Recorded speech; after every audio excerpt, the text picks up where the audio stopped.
Detectives aren't supposed to get bloody knuckles. But I've done a lot of things I wasn't supposed to do. I lived through it all. Beatdowns, the backstabbing, disrespect most people wouldn't see in 10 lifetimes. And I never lost a fight. Until now.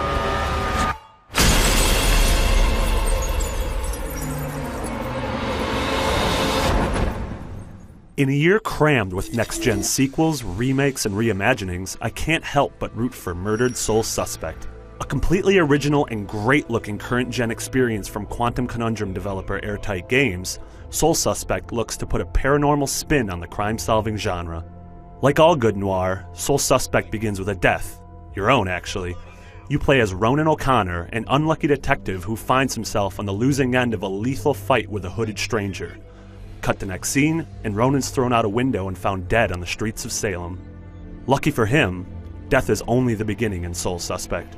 Ronan awakes as a ghost in the afterlife with the sole purpose of solving the mystery of his own death.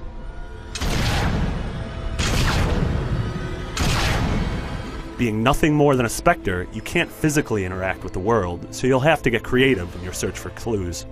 Ronan can inhabit the bodies of living humans and briefly use them to glean information, viewing the world through their eyes, eavesdropping on conversations, and subtly planting hints that might jog someone's memory are all necessary in building an accurate recreation of a crime scene.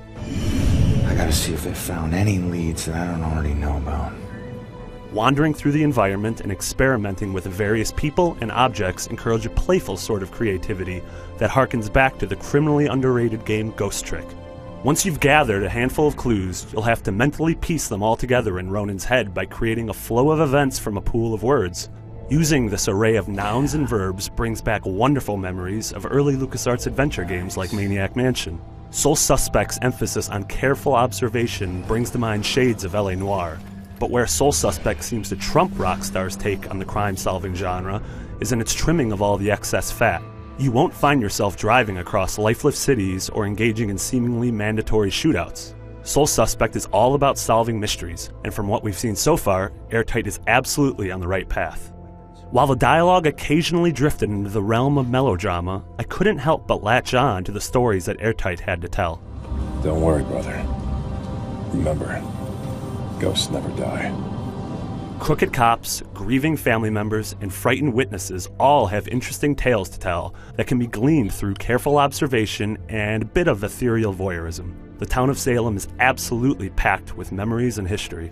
But Ronan's not the only spirit wandering through the world. Other lost souls haunt the city, and their own unresolved business act as the game's side quests. In the demo I saw, the player could roam the halls and pass through the walls of an apartment building, helping out the various tenants, both living and dead, cope with their issues.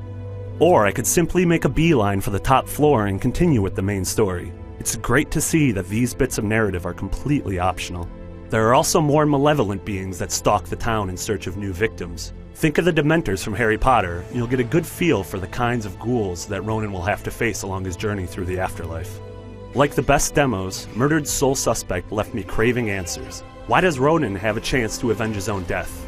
What's the deal with his enigmatic murderer? And most importantly, will there be an achievement linked to sensual pottery? For much more on Murdered Soul Suspect, stay right here on IGN. I said, get back here!